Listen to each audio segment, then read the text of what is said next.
तीन पूंजीपति नज़र आते हैं। एक जो सबसे बड़ा एक ठेकेदार बन के उभरी है एक private club world economic forum, जो दुनिया के अमीर तरीन पूंजीपतियों का क्लब है, जिसमें रॉथशाइल्ड भी हैं, रॉकफेलर भी हैं, बिल गेट्स भी हैं,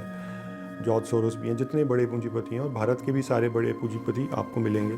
जो वर्ल्ड इकोनॉमिक फोरम में बैठे हैं, जो एक मेन ठेकेदार बन के उभरा है इस पूरे एजेंडा का जो कोरोना फ्रॉड के पीछे आपको नज़र आता है।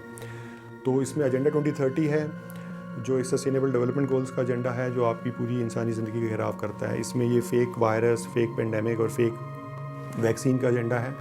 और इसमें एक फोर्थ इंडस्ट्रियल रेवोल्यूशन का एजेंडा है जिसमें आर्टिफिशियल इंटेलिजेंस, मशीन लर्निंग और इस तरह की सारी टेक्नोलॉजीज़ आ जाती हैं जो इंसानी ज़िंदगी को कंट्रोल करती हैं। और 20 साल में हम देखते हैं कि कैसे पूरी दुनिया में लोकतंत्र को खोखला किया गया है, सरकारों के लेवल पे, कंट्रीज़ के लेवल पे भी और मल्टीलैटरल लेवल पे भी। भारत में हम देखते हैं कि मेरी अपनी रिसर्च है कि public health foundation of India बनाई गई 2006 में, जिसके मेन प्रमोटर बिल गेट्स थे, जिसमें रॉकफेलर फाउंडेशन भी थी, जिसमें वेलकम ट्रस्ट भी था, जिसमें बिग फार्मा भी था।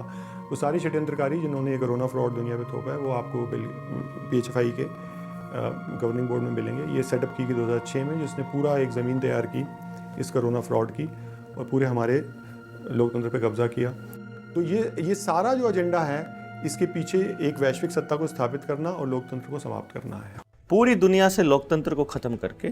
और ये वैश्विक सत्ता को इसलिए स्थापित करना चाहते हैं क्योंकि ये लोग सोचते हैं कि जब खाने को हम लोग दे रहे हैं, जब सारा पैसा इस देश की तरक्की के लिए, चाहे वो SSA का पैसा हो या रोड्स बन रहे हो या बांध बन रहे हो, जब उनसे आ रहा है तो फिर उनके हिसाब से क्यों ना चले। और इसके लिए इन्होंने पूरा इंतज़ाम किया हुआ है। आपकी ज़िंदगी से जुड़ी हुई हर चीज़, आपकी रोटी है, पानी है, गैस है, पेट्रोल डीजल है, आना जाना है, एक एक चीज़ को ये लोग कनेक्ट कर रहे हैं डिजिटलाइजेशन के साथ। एक एक चीज़ को कनेक्ट कर रहे हैं ये लोग आपके वैक्सीनेशन के सर्टिफिकेट के साथ, और उस तरह से ये प्लान कर रहे हैं कि अब जो भी होगा इस देश के अंदर वो हमारे हिसाब से होगा। और इसके लिए डिजिटल स्पेस बनाना, चाहे इंटरनेट के ज़रिए कंट्रोल करना, ब्लॉकचेन के ज़रिए आर्टिफिशियल इंटेलिजेंस, रोबोटिक्स का इस्तेमाल करना, ये उनके प्लानिंग्स में, एजेंडे में शामिल हैं। और आप अगर पूरी दुनिया का इतिहास देखेंगे, आज तक जितनी भी महामारियां हुई हैं वो सारी इंटरनेट के वायरस की तरह, शरीर का वायरस भी